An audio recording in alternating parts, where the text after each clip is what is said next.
Bueno, muy buenas tardes. Hoy tenemos al grupo que va a presentar el tema número 43 relacionado al desarrollo del aparato urinario.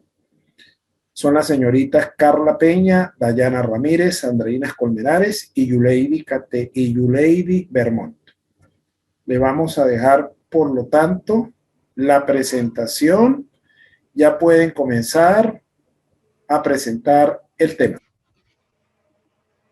Buenas tardes, nosotros les vamos a hablar sobre el desarrollo del aparato urinario. Entonces, tenemos que el sistema urogenital funcionalmente se va a dividir en dos sistemas, el sistema genital y el sistema urinario.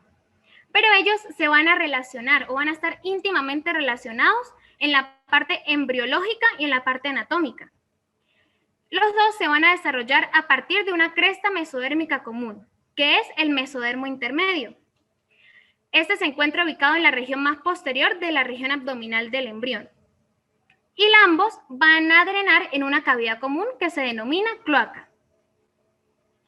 Por otra parte, tenemos que en el plegamiento horizontal del embrión, el mesodermo intermedio se va a separar del mesodermo lateral y de las somitas, para crear dos elevaciones longitudinales a ambos lados, longitudinales a ambos lados de la línea media.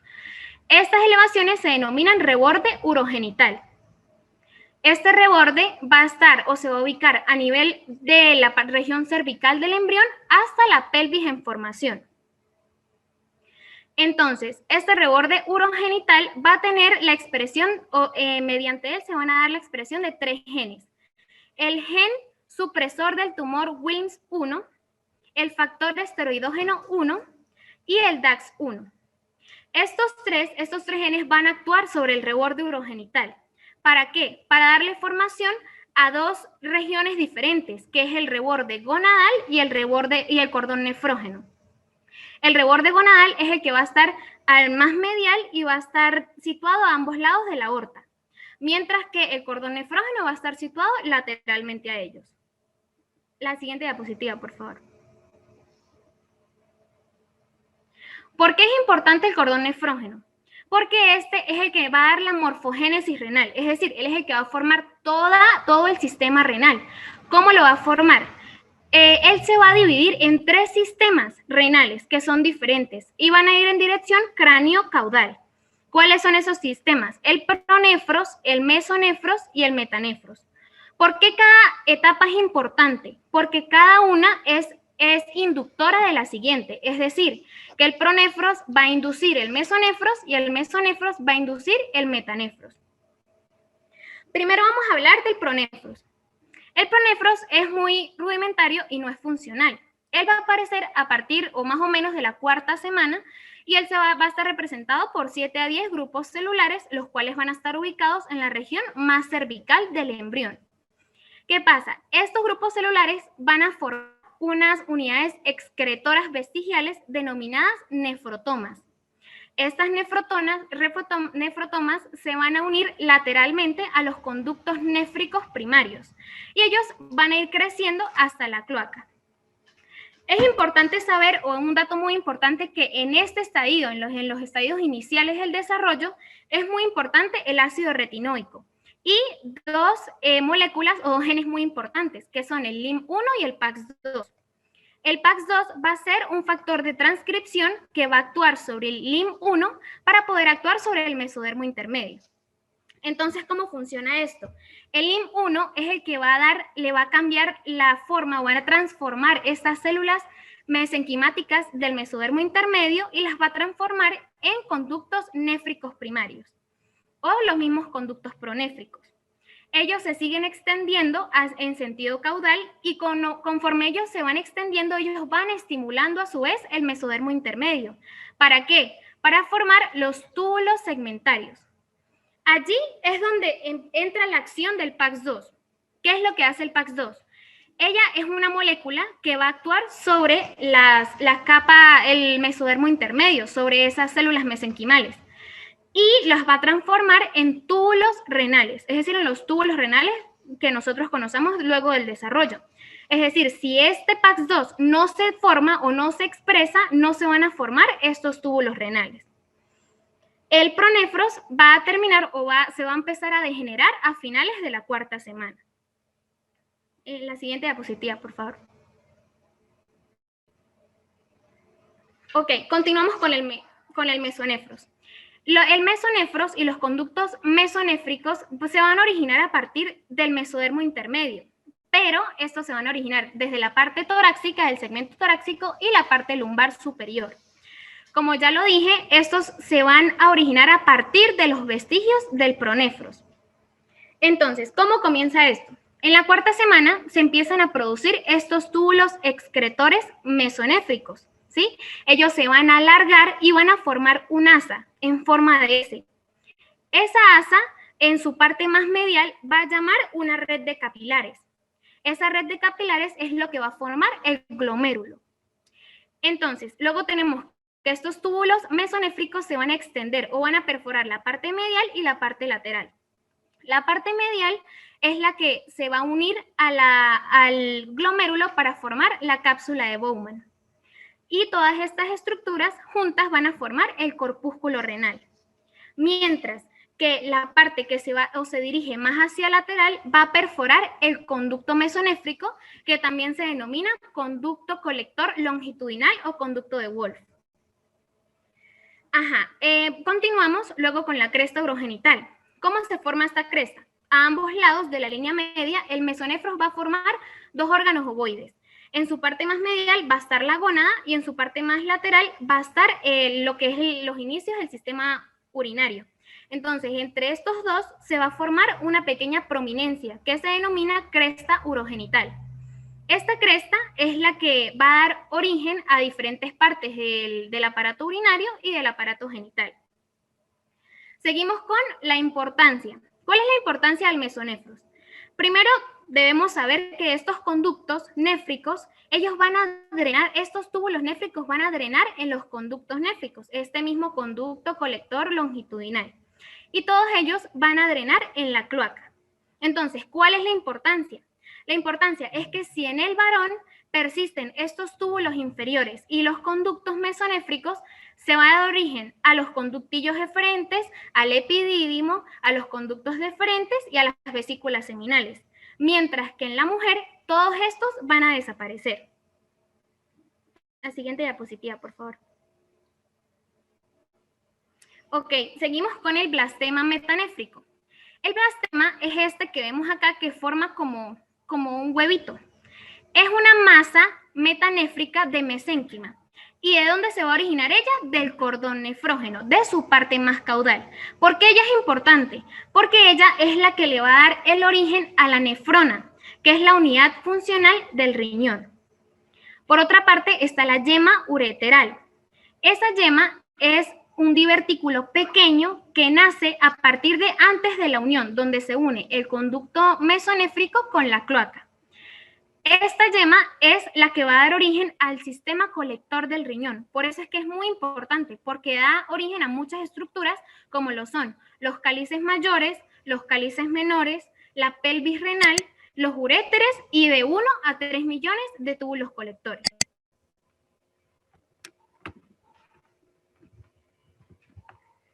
¿La puede pasar, doctor, por favor? Los metanéfros.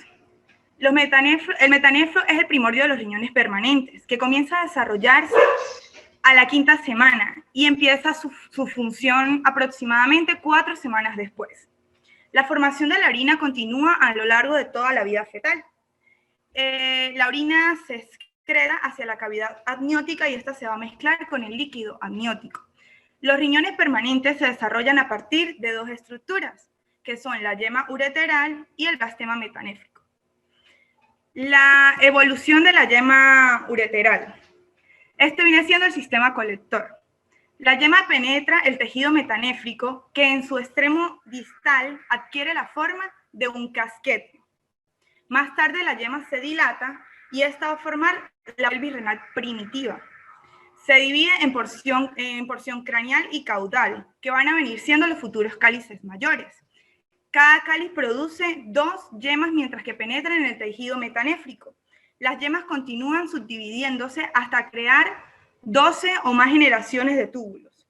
Mientras tanto, en la periferia aparecen más túbulos antes del final del quinto mes. Los túbulos del segundo orden se agrandan absorbiendo los de la tercera y cuarta generación, produciendo así los cálices menores de la pelvis renal. Al proseguir este desarrollo, los túbulos colectores de la quinta generación y de los posteriores a esta se van a alargar mucho y van a converger en el cáliz formando la pirámide renal. La yema ureteral forma el sistema colector del riñón y da origen a varias estructuras como son el uréter, la pelvis renal, los cálices mayores y menores y aproximadamente de 1 a 3 millones de túbulos colectores. ¿La puede pasar, por favor?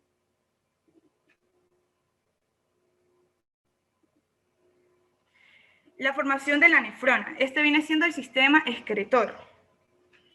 Los túbulos colectores recién formados están recubiertos en su extremo distal por casquetes de tejido metanéfrico. Bajo la influencia inducida del túbulo, las células del casquete tisular producen pequeñas vesículas renales que dan origen a pequeños túbulos en forma de S. Los capilares crecen hasta dentro de un espacio delimitado en los extremos de la S, diferenciándose allí los glomérulos. Estos túbulos, junto a los glomérulos, forman la nefrona o unidades excretoras. En el extremo proximal de cada nefrona se origina la cápsula de Bowman, que está profundamente hendida al glomérulo. Y en el extremo distal se forma es una comunicación abierta con uno de los túbulos colectores, creando un paso desde la cápsula de Bowman hasta la unidad colectora. El constante alargamiento de los túbulos excretores van a dar origen al túbulo contorneado proximal, el asa de Henle y el túbulo contorneado distal. El riñón se desarrolla a partir de dos fuentes, como es el mesodermo metanéfrico, que aporta las unidades excretoras, y la yema ureteral, que va a crear el sistema colector. Es importante saber que la nefrona se forma desde el nacimiento y a este momento va a existir aproximadamente 1 millón de nefronas en cada riñón. La producción de la orina comienza temprano en la gestación.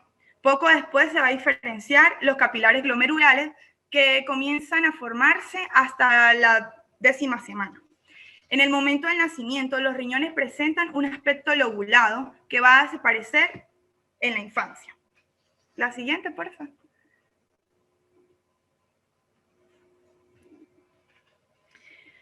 Los cambios posicionales del riñón durante la gestación. Los riñones permanentes primordiales se sitúan más próximos entre sí en la pelvis por delante del sacro. A medida de que el abdomen se recoloca gradualmente, estos se recolocan gradualmente en el abdomen y se van separando, alcanzando su posición en el adulto en la 9ª semana. Este ascenso se debe principalmente al crecimiento del cuerpo del embrión por debajo de los riñones. La parte caudal del embrión crece alejándose con respecto a los riñones, de manera de que este ocupa gradualmente su posición normal en cada lado de la columna vertebral. Al principio, el hilio de cada riñón, por donde entran y salen los vasos sanguíneos, el uréter y los nervios, tiene una orientación ventral. Sin embargo, a medida de que los riñones se reubican, también experimentan una rotación medial de aproximadamente 90 grados. Hacia la 9ª semana, los ilios tienen una orientación anteromedial y finalmente los riñones se localizan en el retroperitoneo, o sea, por fuera del peritoneo, en la parte abdominal posterior.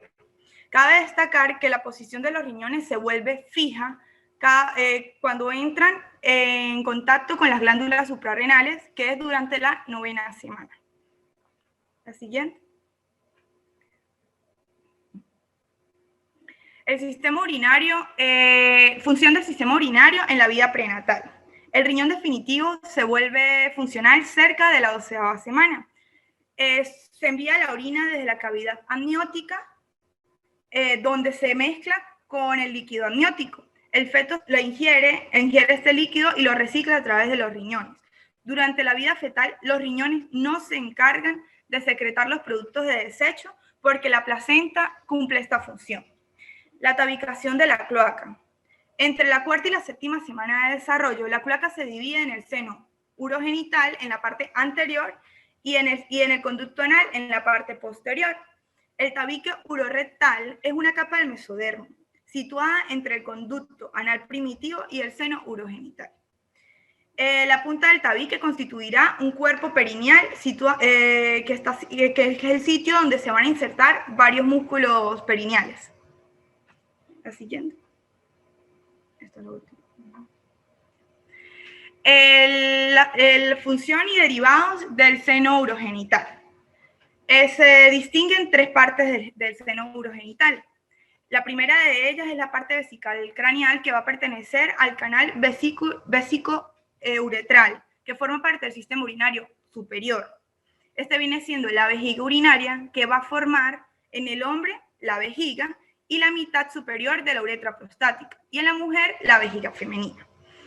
La segunda vendría siendo la parte pélvica y la tercera la parte fálica. Estas dos van a pertenecer al seno urogenital definitivo, que viene siendo parte del sistema urogenital inferior.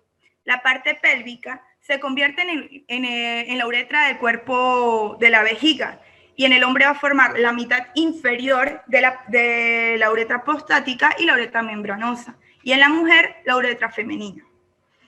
En la parte fálica crece hacia el túbulo genital, y en el hombre va a dar la formación del rudimiento del pene, y en la mujer el clítoris, la parte inferior de la vagina y el vestíbulo vaginal.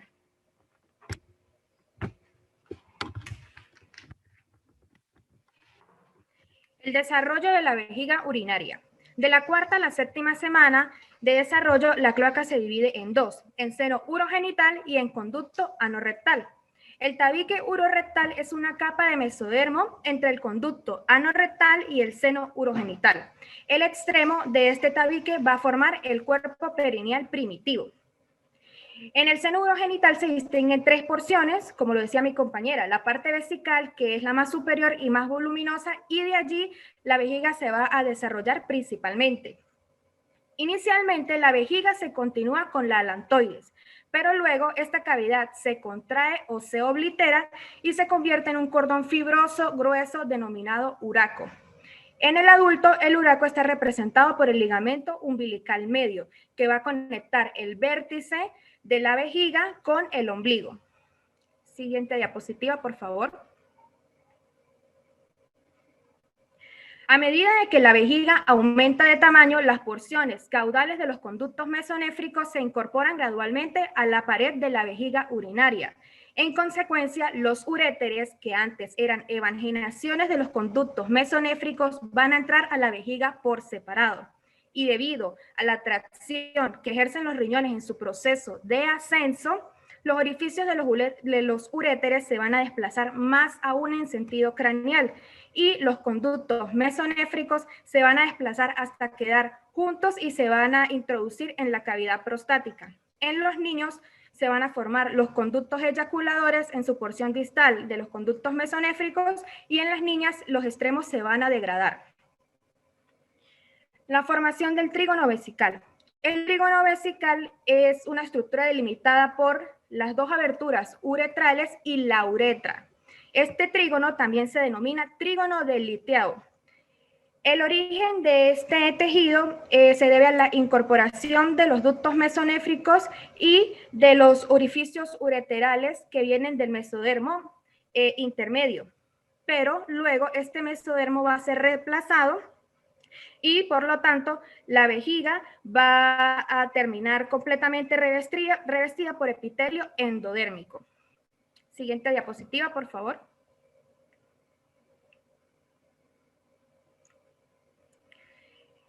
El desarrollo de la uretra, tanto femenina como masculina, provienen del epitelio del seno urogenital, pero el mesénquima esplásmico va a formar el tejido conectivo y el tejido muscular liso. Al finalizar el tercer mes de desarrollo, la uretra femenina y la uretra masculina, su tejido va a proliferar y se van a formar evaginaciones que se van a introducir en el mesénquima circundante. En la uretra femenina va a dar origen a las glándulas uretrales y parauretrales, y en la uretra masculina se va a formar la glándula prostática. La localización de la vejiga urinaria. En los lactantes y niños pequeños se va a localizar en el abdomen. De 6 años en adelante va a comenzar su introducción en la pelvis para formar a ser un órgano abdominal, y en los adultos, como ya lo mencioné, el vértice de la vejiga se va a continuar con el ligamento umbilical medio. Siguiente diapositiva, por favor. Alteraciones del riñón y los uréteres. Por lo general se observa algún tipo de defecto de los riñones y los uréteres en el 3 al 4% de los recién nacidos. Muchas de estas anomalías del tracto urinario se pueden detectar antes del nacimiento mediante una ecografía, y la mayoría de los defectos son por la forma o la posición. La agenesia renal unilateral.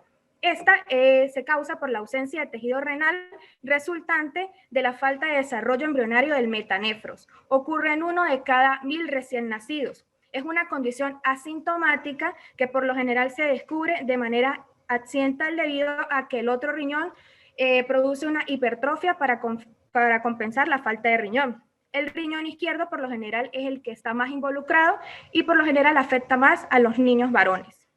Se debe sospechar en aquellos pacientes que presenten una única arteria umbilical o retraso de la misión de la primera micción. Esta variante se ha visto relacionada con malformaciones debidas a los síndromes cromosómicos en un 15%, síndromes no cromosómicos 40% y no clasificados 45%. Siguiente diapositiva. La agenesia renal bilateral. La agenesia renal bilateral tiene lugar cuando no se desarrollan las yemas ureterales o bien los primordios de los uréteres se degeneran. Es decir, que si las yemas ureterales no se insertan en el blastoma metranéfrico, no se van a formar las nefronas por parte de los túbulos colectores y por lo tanto el riñón no se va a formar. Es incompatible con la vida postnatal y aproximadamente el 20% de los casos del síndrome de Potter se deben a agenesia renal bilateral. Se asocia con oligohidramnios, en que estos casos la cantidad de orina eliminada hacia la cavidad amniótica es escasa o nula. La rotación renal anómala puede ser de las siguientes maneras. El ilio queda en dirección anterior. Esto es porque el riñón fetal retiene su posición embrionaria. El ilio queda en dirección posterior. La rotación del riñón es excesiva. Y el ilio queda en dirección lateral porque se ha producido una rotación no tanto medial como lateral.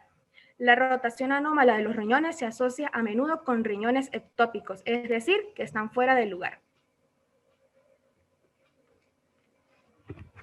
Ok, continuando con mi compañera, en cuanto a las afectaciones de los riñones, tenemos lo que es los riñones ectópicos. Generalmente los riñones ectópicos no suelen presentar alguna sintomatología, por lo que normalmente suelen hacer lo que es un eco o un examen en cuanto a las infecciones de las vías urinarias, por lo cual los riñones ectópicos es caracterizado como una anomalía en donde su posición es anómala, es decir, que los riñones se van a localizar en la pelvis o en la parte inferior, puede estar por debajo, por encima o a los lados de las vías urinarias.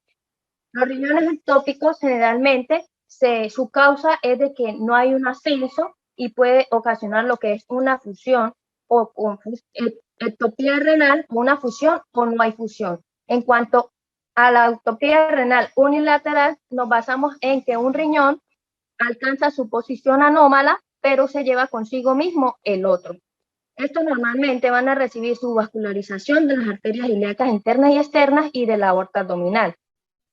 Los riñones ectópicos, su causa más frecuente es de que hay un mal desarrollo en la yema uretral, mientras que otros también tienen lo que es la inducción en el desarrollo de las señales que le inducen a no alcanzar su posición correctamente, es decir, que no hay un ascenso completo.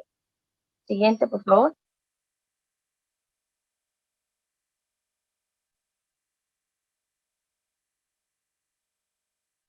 El riñón en herradura es un poco inconstante, se da en un 0,2% de la población, puesto que se localiza esta anomalía en la región púbica por delante de las vértebras lumbares inferiores, lo que consta de la tercera a quinta vértebra. Es reconocida esta anomalía por primera vez en De Carpi en 1521, en donde la relacionó cuando hice un estudio en una autopsia. Normalmente es una anomalía congénita de fusión más frecuente en hombres y los riñones lo que presenta es una fusión en sus polos inferiores, lo que da la unión de estos riñones en forma de U o herradura. Se debe a que hay una unión en los blastemas renales luego de que la yema uretral se una con el blastema renal. Generalmente su ascenso de los riñones no es continuo o no se relaciona porque hay la presencia de la arteria mesentérica inferior o se presenta su raíz en donde esta impide el ascenso normal de los riñones. Por otro lado, cabe destacar de que el sistema colector se desarrolla normalmente puesto que los uréteres alcanzan la vejiga. Siguiente, por favor. Las duplicaciones del tracto urinario. Las duplicaciones del tracto urinario se basan en la parte abdominal del uretre y de la pelvis renal. Estas son muy frecuentes debido a que ocurre una deficiencia o no un resultado del desdoblamiento de la yema uretral primitiva, así como del divertículo metanéfrico, lo que ocasiona una división del riñón y un uréter bífido. Este uréter bífido va a contar con un orificio independiente, pero lo que ocasiona es de que la orina no llega directamente a la vejiga, sino va a ser expuesta a lo que es en la parte de la pelvis. El uréter ectópico generalmente se caracteriza porque este no llega al trígono de la vejiga en su pared posterior, sino que drena en la parte pélvica. Su síntoma más relacionado es la inconsistencia, puesto de que va a dar un goteo frecuente de orina, pero no va a llegar directamente a lo que es a la vejiga. Siguiente, por favor.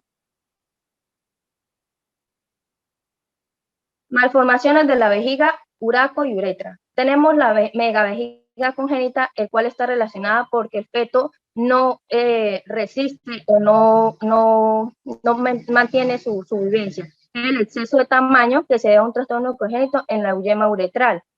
La estrofia de la vejiga generalmente también es un problema de la eficiencia de la pared abdominal anterior, en donde no hay un desarrollo de los músculos rectos, ni el músculo transverso, ni los músculos oblicuos, por lo cual queda expuesta la pared anterior de la vejiga. Esto generalmente, la megavejiga congénita se asocia a la dilatación de la pelvis, por lo que esto se debe a un cierre incompleto del mesodermo, entre el que es el endodermo y el endodermo de la pared abdominal.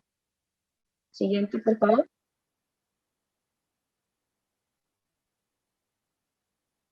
En cuanto a las anomalías del uraco, generalmente los lactantes pueden persistir un resto de la luz del uraco en su parte inferior. La estenosis uretral se caracteriza ¿por qué? Porque se presenta una cicatriz estrecha en el conducto urinario, lo que no permite la salida o la expulsión de la orina, restringe su salida. Generalmente una de las causas puede ser una atrofia en cuanto en una cirugía que queda una estrecha cicatriz y va a incomodar el conducto de la uretra para la salida del líquido de la orina. O simplemente también puede ser una causa, una atrofia de tumor o una presencia de una cicatriz que permita la salida de la misma.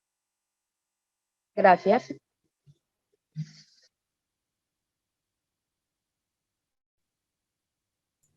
Muy bien, excelente. ¿Qué voy a hacer yo ahora?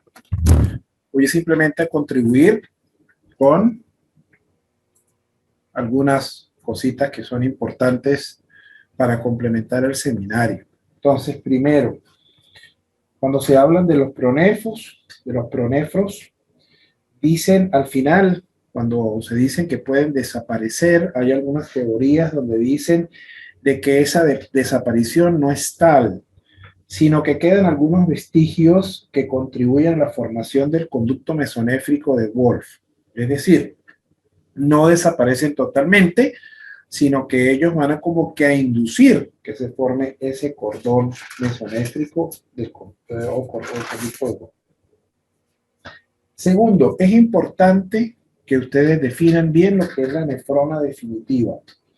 Y entonces, esa nefrona definitiva, pues nosotros sabemos que es derivado del mesénquima del blastema, y evidentemente pues va a tener un corpúsculo renal, un túbulo contorneado proximal, el asa de Henle con una rama ascendente y una rama descendente, y un tubo contorneado distal, que es el que se conecta al tubo colector. ¿Ok? Bien, El ascenso del riñón, si bien es cierto que se da por el crecimiento del embrión, pero el factor más importante es el crecimiento digamos, de los uréteres, ¿verdad? Si los uréteres crecen y se alargan, más el crecimiento del feto, eso hace de que el riñón llegue a su posición original. Bien. Normalmente el inicio de la producción de orina como tal se inicia al tercer mes de vida prenatal. Siempre es importante entender de que para nosotros los obstetras o los que vayan a ser obstetras, el líquido amniótico es muy importante. Si nosotros tenemos un embarazo con un buen índice de líquido amniótico, estamos tranquilos, porque sabemos que el riñón está funcionando bien. Y si el riñón está funcionando bien, significa que también existe una buena perfusión, ¿verdad? Entonces eso es como una especie de satisfacción para uno, que cuando uno coloque el transductor y haga el índice de líquido amniótico, que se dé cuenta que el índice de líquido amniótico es adecuado para la edad gestacional. Y normalmente antes del nacimiento se puede llegar a producir hasta 500 cc de orina que son vertidos a la cavidad amniótica. Entonces, dése en cuenta que el líquido amniótico en su mayor formación es orina fetal. Ok, y que empieza a producirse realmente a partir del tercer mes de vida prenatal. Lo que recubre al riñón, que se llama la cápsula renal, entonces es esa cobertura externa que es como una capa fibrosa, como una mallita. Eso es producido por el mesodermo periférico del mismo metanéfro. Eso es lo que se encarga de la estructura. De hecho, al principio el riñón es muy tabicado, es muy segmentado, tiene muchas partes, o sea, se ven como muchos pedazos de riñón juntos, pero después cuando se produce esa involución de la quinta generación, tal, entonces eso se va eliminando, porque eso es la inducción inicial que permite segmentar el riñón de esa manera. Perfecto. Dentro de las malformaciones, siempre es importante hablar del riñón poliquístico, que es muy frecuente el riñón poliquístico y se ve. ¿Por qué lo tenemos que mencionar? Porque muchos de nosotros, o sea, muchos de ustedes serán cirujanos, otros serán cirujanos infantiles, otros serán obstetras, otros serán internistas, pero siempre se van a conseguir con una persona que tenga un riñón poliquístico. Entonces hay que mencionarlo. Entonces, ¿qué es el riñón poliquístico? Bueno, el riñón poliquístico es una patología que se produce porque un gran número de neuronas no se conectan a los túbulos colectores. Entonces empiezan a formar una sustancia muy parecida a la orina y como no se drena, pues se acumula y se forman quistes, ¿verdad? Eso está asociado a una patología que se llama Potter 1 y Potter 2, por eso se habla de un riñón poliquístico tipo 1, un riñón poliquístico tipo 2, pero bueno, eso ya es otra cosa un poquito más profunda dentro de los diagnósticos. Y para finalizar, la estrofia de vejiga siempre se va a acompañar, porque acuérdense que la diferenciación de la parte caudal de la vejiga, tanto en el varón como en la hembra, va a producir diferentes estructuras. Pero en el varón, ¿verdad? Parece ser que en el varón la estructura y la formación de todas esas cosas, uretra premiana, uretra membranosa, uretra peniana, siempre se van a condicionar una mayor cantidad de malformaciones a nivel del hombre más frecuentes que en la mujer. Entonces, siempre que exista una estrofia vesical, va a aparecer una epispadia. ¿Qué es la epispadia? Es la apertura de la uretra a nivel de la cara dorsal del pene, de la cara anterior del pene. Entonces va a haber una epispadia, ¿veis? Va a haber una epispadia. Eso es importante. Lo otro que quería hablarles es cómo se diagnostica una patología de Urachus. Bueno, una patología de Urachus se diagnostica muy fácilmente. Le va a llegar a usted, a la mamá, a su consultorio y le va a decir, doctora o doctor, este niño está botando algo por el ombligo. Y les va a decir, lo más frecuente que les puede decir, y eso huele como a orina. Entonces, ustedes inmediatamente se dan cuenta que no hubo una involución adecuada del Urachus y quedó una fístula, que va a quedar una comunicación entre la vejiga y el ombligo, porque cuando ella se cierra, se produce el ligamento bésico umbilical. Entonces eso es importante que ustedes lo tengan en cuenta porque ustedes lo van a empezar a ver. Esas son patologías bastante frecuentes y se van a enterar de gente que tiene riñones poliquísticos, que tienen epispadias, hipospadias. La epispadia es por delante, o sea, por la cara anterior del pene, y la hipospadia es por debajo. Entonces por eso se llama un problema dorsal o un problema ventral del pene. Esos son problemas bastante difíciles. A veces hay una epispadia total, hay una epispadia segmentaria, a veces se pueden operar y van bien, pero el hecho de que tenga la uretra abierta como una patilla en todo el pene, pues es un poquito complicado para el tratamiento. Bueno, me parece que el seminario estuvo bastante bien y de mi parte, pues la felicito.